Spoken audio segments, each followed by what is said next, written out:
Olá pessoal, sejam bem-vindos ao primeiro podcast Voz da Redação.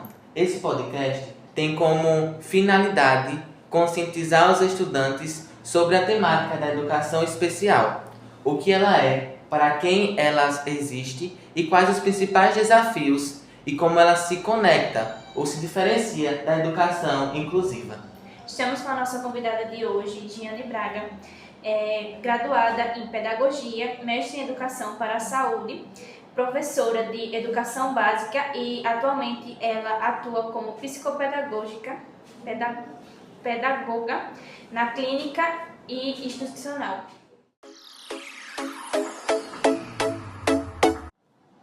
Para iniciar o primeiro bloco, a gente vai entender um pouco sobre os conceitos fundamentais. Muitas pessoas têm a dificuldade de compreender os termos educação especial e educação inclusiva. Giane, pode explicar para a gente a diferença entre esses dois termos? Sim, com certeza. A educação especial ela é uma modalidade, do nosso sistema de ensino brasileiro. Nosso sistema de ensino ele se organiza em dois níveis, educação básica e educação superior. A educação básica ela integra o ensino infantil, fundamental e o ensino médio. E essa modalidade da educação especial ela perpassa desde a educação infantil até o ensino superior. Ela se destina a atender alunos com deficiências, com transtornos globais de desenvolvimento e altas habilidades. A educação inclusiva, por sua vez, ela se baseia em um princípio, onde todos os alunos devam estar estudando no mesmo ambiente, aprendendo em conjunto, independente de suas condições físicas, intelectuais, sociais e familiares. Então, bem claro, educação especial, modalidade do sistema de ensino que ensina, que se destina a atender um público específico. A educação inclusiva, todos podem aprender no mesmo ambiente, independente de suas condições. Como a gente vê nas escolas atualmente, que pessoas com várias deficiências diferentes ficam juntos e trabalham na inclusão, né? Exatamente. E como a psicopedagogia entra com o apoio nesse processo? Eu diria que cada escola deveria ter um psicopedagogo. E no caso da educação especial, não é apenas importante, mas muito necessário. Porque a psicopedagogia, ela se organiza dentro de uma abordagem multidisciplinar e inclusiva. O psicopedagogo profissional, por sua vez, ele vai atuar dentro das dificuldades de aprendizagem e interface com os aspectos cognitivos, sociais, culturais, intelectuais do estudante. No caso da educação especial, o público-alvo da educação especial, ele vai analisar e intervir dentro dos aspectos de desenvolvimento da pessoa, o que é que limita ele se desenvolver. E vai buscar ferramentas, estratégias para que ele possa se desenvolver com o mínimo de dificuldade possível, até sem dificuldade. Ele vai estar articulando a escola e a família para que esse aprendente, independente de sua condição, ele possa se desenvolver de uma forma assertiva academicamente. Agora, no bloco 2, a gente vai entender um pouco também sobre a realidade da educação especial no nosso país. Giane, como você vê a estrutura atual das escolas públicas brasileiras para atender alunos da educação especial? Olha, do ponto de vista da legislação, nós estamos bem assistidos. Nós temos a Constituição Federal, nós temos a Lei Brasileira de Inclusão, nós temos a Lei de Diretrizes e Bases, nós temos o Plano Nacional de Educação, enfim, dispositivos legais não faltam para garantir a entrada desses alunos na escola. Inclusive, no censo de 2023, mais de 90% dos alunos estavam matriculados nas salas regulares. Mas, no meu ponto de vista, assim, no geral, ainda se torna muito desafiador, ainda é muito desigual, porque falta muita coisa ainda para que, de fato, a educação especial, dentro da perspectiva da inclusão, funcione.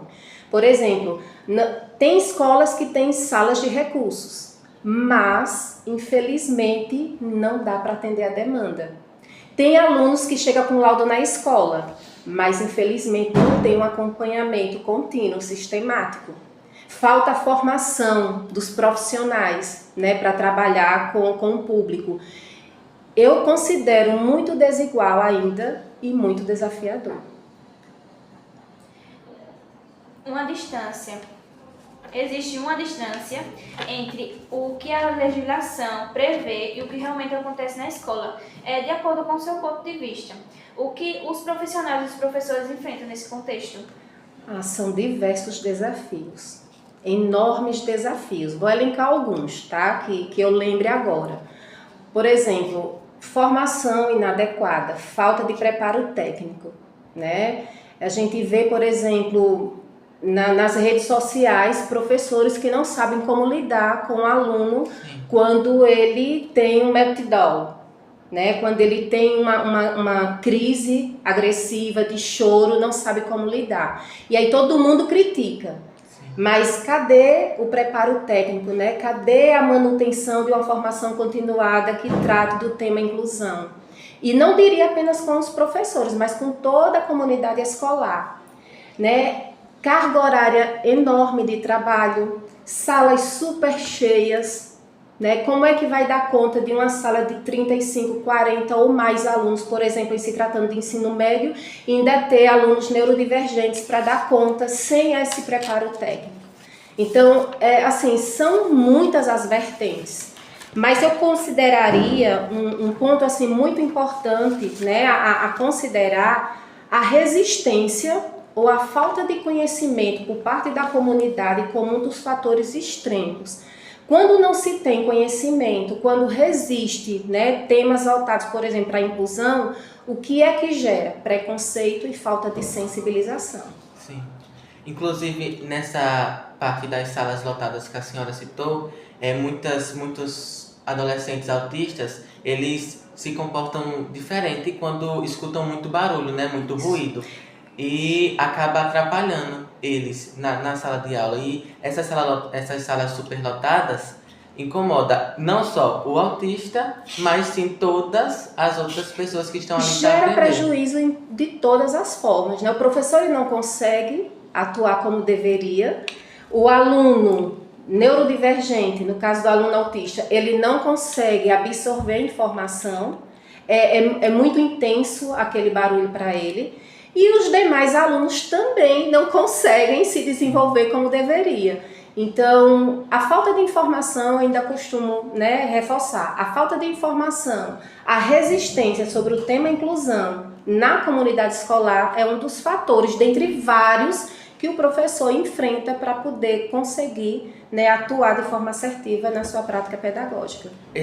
Essa profissionalizante, assim, para o profissional que está lá, o auxiliar de sala, o professor, e também para os alunos, que muitas das vezes o aluno não sabe o que fazer. E se o professor não sabe, aí fica mais difícil ainda. E ainda tem um outro fator. A maioria das escolas não dispõe de apoio multiprofissional.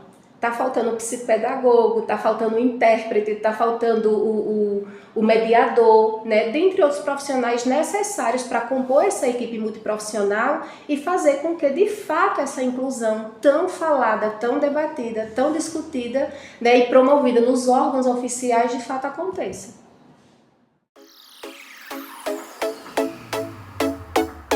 Agora falando um pouco sobre família, escola e rede de apoio, qual a importância da parceria entre a escola, a família, no atendimento às necessidades desses alunos?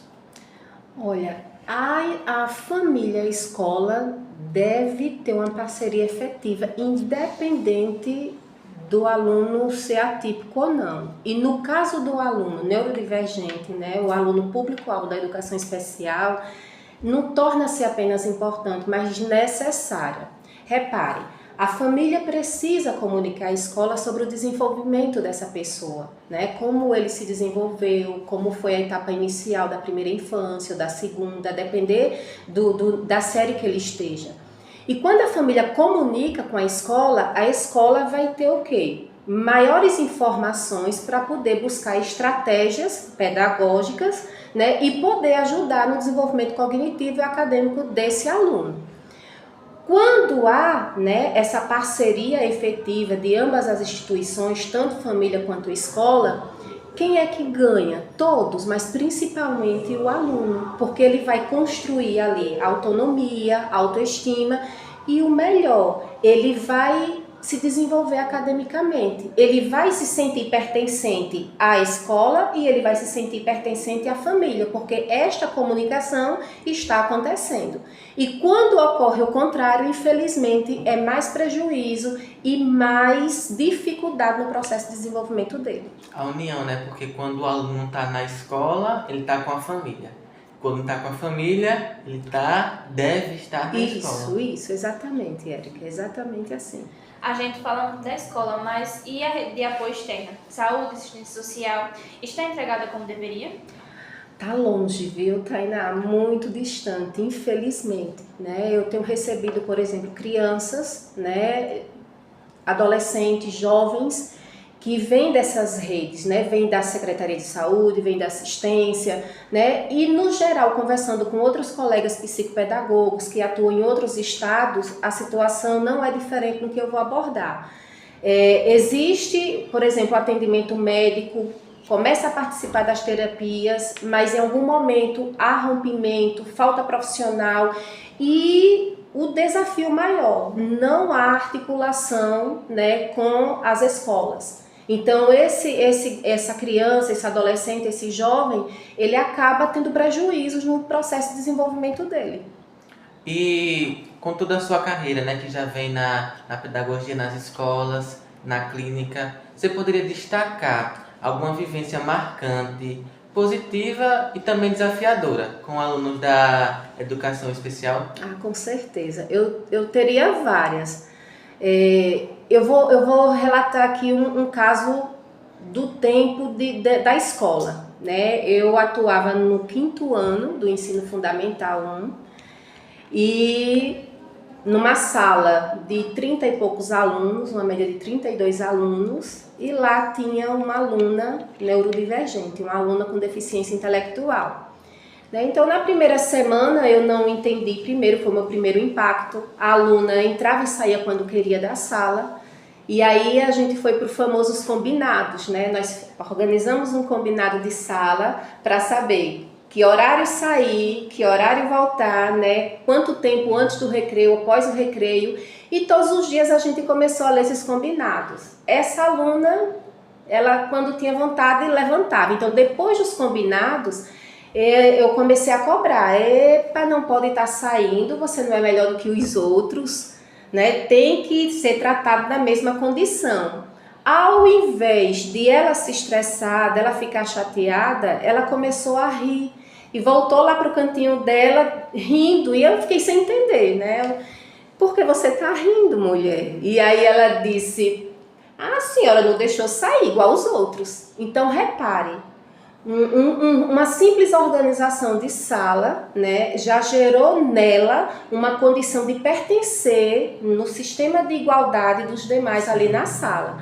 E um outro fator ainda relacionado a essa aluna foi chegando, né, até ela e perguntando para ela, o que você gostaria muito de aprender aqui? E ela respondeu assim para mim, eu não aprendo não entra nada na minha cabeça. Então eu fui até a secretaria, peguei a ficha dela, na ficha dela no primeiro ano tinha, a aluna não conseguiu se desenvolver, a justificativa estava deficiência intelectual. No segundo ano, a aluna não consegue aprender as letras do alfabeto, não consegue aprender os números, justificativa, deficiência intelectual. E isso chegou no terceiro, no quarto e no quinto, aquilo me incomodou. Eu disse, no 5º ano o parecer dela será diferente. E aí quando eu perguntei para ela, o que é que você quer aprender? Qual o seu objetivo de estar aqui? Ela, professora, não entra nada. Prof, ela me chamava de prof. Prof, não entra nada. Não entra nada na onde, fulaninha? Na minha cabeça. Eu disse, mas qual é o seu desejo? Ela, aprender a fazer o nome. Então, naquele momento, poxa, ela quer aprender a fazer o nome. Por que você quer aprender a fazer o nome? Ela tinha quase 15 anos, no 5º ano. E ela disse, eu vou tirar meus documentos. Então aquilo assim mexeu muito comigo e eu reuni. Eu sabia assim o que era deficiência intelectual? Nada. Eu sabia o que tinha que ser feito, sabia o que era deficiência intelectual dentro de uma visão geral, mas o que precisava ser feito para ajudar ela a se desenvolver, eu não sabia. Então eu fui buscar informação, eu fui ler, eu fui ver possibilidades de estratégias pedagógicas para ajudar ela a aprender a fazer o nome. Isso por si só não era suficiente para dar conta do 5º ano para ela, mas eu queria fazer alguma coisa diferente, porque o que estava lá do 1º até o 4º era a justificativa da deficiência dela de não ter aprendido a fazer nada. E deu muito trabalho, foi muito desafiador, porque quem tem deficiência intelectual esquece muito fácil das informações, né? A dela era num grau leve, mas esquecia muito fácil das informações. Então, o que foi que aconteceu? Lá no 2º semestre, no mês de agosto, né, é um fato assim que eu me recordo muito bem, porque marcou realmente a minha vivência de sala de aula. Ela chega correndo, quando eu vou chegando ao portão, prof, você nem imagina o que aconteceu. E aí eu, pois fala o que foi que aconteceu. Ela, eu aprendi a fazer meu nome. E aí eu me emocionei totalmente, né? Entrei na sala chorando. Ela, prof, deixe de ser besta, deixe de ser tola. E quando a gente vai entrando na sala, ela, minha gente, ó, a prof chorando, emocionada, porque eu aprendi a fazer meu nome. Aí todo mundo, aprendeu a fazer o nome, né? Fulaninha aprendeu a fazer o nome. Então, assim, ela já terminou o ensino médio, mas volta e meia ela liga para mim, prof, como é que a senhora está? Prof, eu tô com saudade. Vez ou outra ela liga. Então, assim, eu não passei por ela e simplesmente não deixei nada. Foi suficiente o que ela aprendeu no 5º ano com o que eu ensinei? Não, não foi. Mas eu fiz o que pude dentro das condições que eu tinha e fazer um parecer diferente. Ela aprendeu as letras do alfabeto, ela aprendeu a fazer o nome dela, ela passou a interagir com os colegas nas apresentações de trabalho que ela não fazia. Ela entendeu que ela tinha horário para sair, horário para voltar conforme os demais. Os demais que estavam na sala entenderam que a condição dela não dizia quem ela era e precisava ter respeito e tratar essa diversidade com respeito. Enfim, foi um marco para mim muito grande e eu tenho levado essas informações e sempre que eu posso compartilhado, porque eu não fiz apenas uma pequena mudança na vida dela, ela fez uma grande mudança na minha vida. Interessante, se a senhora não tivesse atitude, né? Ela poderia estar até hoje sem conseguir fazer o nome e sem ter despertado aquela alegria. Pois é.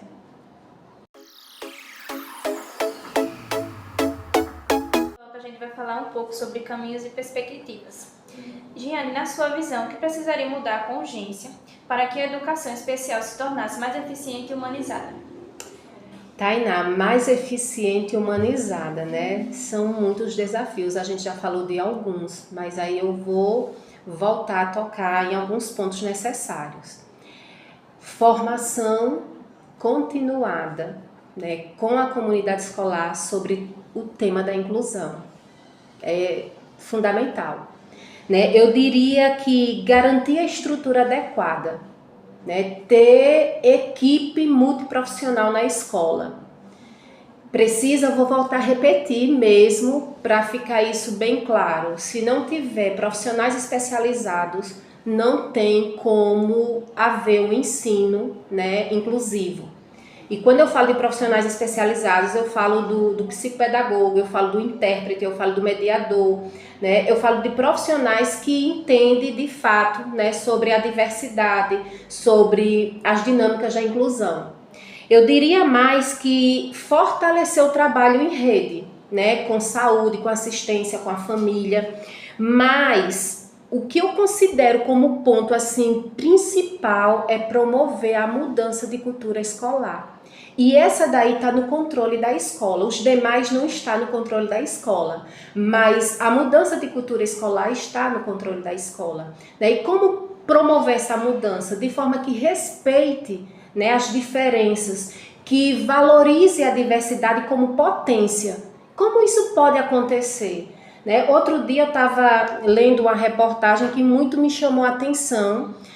Numa escola de ensino médio, eu não saberia dizer que estado, mas me chamou muita atenção o que aquela escola fez e que é algo que é possível fazer, né? Dentre as várias ações, essa é possível fazer. Essa escola tinha um grande número de alunos autistas e os alunos não estavam conseguindo se desenvolver. Primeiro ano do ensino médio e muitas reclamações das famílias, muitas reclamações dos alunos. O que a equipe diretiva, né, resolveu fazer? Reuniu toda a equipe, né, da comunidade escolar, os profissionais, e pensaram numa forma de vivenciar a prática, né, dos alunos autistas com os demais alunos da escola que não são neurodivergentes. E promoveram um dia, o dia D, chamaram dia D, e cada sala tinha algo para os alunos visitarem. E os alunos autistas, eles ficaram nos bastidores. Quando os alunos entravam na sala, era um batuque, um barulho enorme que eles não conseguiam ficar muito tempo. Então, eles já saíam daquela sala e entravam na outra. Quando eles entravam na outra, o barulho ensurdecedor, barulho alto. No final, né, todas as salas estavam muito barulhentas, barulhos diferentes. Uma outra sala com luz muito intensa, outra sala com muita gente, um pertinho do outro, enfim. No final, fizeram uma roda de conversa no pátio, os alunos autistas entraram e aí começaram a fazer, né, a exposição de como eles se sentiam. Né? Aí eles perguntaram, como vocês se sentiram ao entrar na sala com muita luz? Como vocês se sentiram ao entrar na sala com um imenso barulho? Como vocês se sentiram ao entrar na sala com muita gente? Agora imagine a gente ter que estar enfrentando isso durante todo o percurso acadêmico da nossa vida. Então aquilo ali, promover a mudança de cultura escolar é sobre isso, é sobre o real, é sobre o que de fato a escola tem, né? E o que pode ser feito de mudança para que todo mundo consiga entender que a mudança ela não vai acontecer do lado de fora, ela acontece dentro de cada um. Quando eu, né, desejo fazer a mudança, eu sou essa mudança. Então, não adianta ter as campanhas. Por exemplo, o mês de abril, é muito importante as campanhas? Não sou contra, é muito importante. Porque traz reflexões, né, traz viradas de chave. Mês de abril, mês do autismo. Agora em maio, saúde mental. Né, setembro, o suicídio. Enfim, são importantes as campanhas. Mas o que é que eu tenho na minha realidade escolar que eu posso, né, levar como ponto de apoio para que todos entendam que de fato o que está sendo vivenciado ali no ambiente. E trazer os alunos para serem os protagonistas do processo. Não dá mais para que a equipe diretiva, o professor, ele queira a mudança. É claro que eles querem a mudança, mas vocês, enquanto alunos, são os principais agentes de transformação. Então, imagine a partir desse podcast, por exemplo, né, vocês começarem a pensar nessa mudança de cultura. É possível, é possível. Dá trabalho? Muito, mas como é que se chega ao sucesso se não tiver desafio, se não tiver trabalho?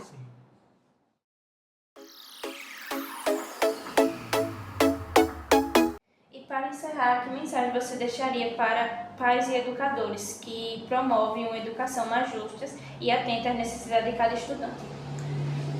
Deixa eu olhar ali para a câmera para eu falar com os pais. Para os pais, eu diria assim: o seu filho está na tua vida por um propósito. Nada nessa vida acontece por acaso. Tudo acontece por um propósito, por uma razão de acontecer, de existir. Então, olhe para o seu filho e aprenda com ele. Olhe para ele e veja o que você vê nele que tem em você. Porque nele tem muito de você. E você foi escolhido, ou no caso da mãe, escolhida, porque tem potencial, tem capacidade de cuidar do seu filho. Desistir não é uma opção. Aprenda com ele. Não faça por ele o que ele pode fazer. Eu recebi aqui outro dia uma criança de 9 anos que usava fralda, porque os pais achavam que era muito desconfortável ter que ensinar a se higienizar no banheiro. E aí eu perguntei, se amanhã você não estiver aqui, quem vai fazer essa ação por ele? Então você está na vida dele para aprender com ele, para ser o pai e a mãe que ele escolheu para ser. Acredite, ele tem potencial de se desenvolver e você é a razão mais importante da vida dele.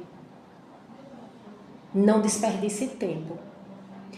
Para os educadores, Tainá e Eric, eu diria assim, olhe para o aluno, veja o aluno, não a condição. Não importa se ele chegou com laudo. O laudo é importante para organizar estratégias e ver o que pode ser feito. Mas olhe para o aluno, veja o aluno. E você faça uma escolha.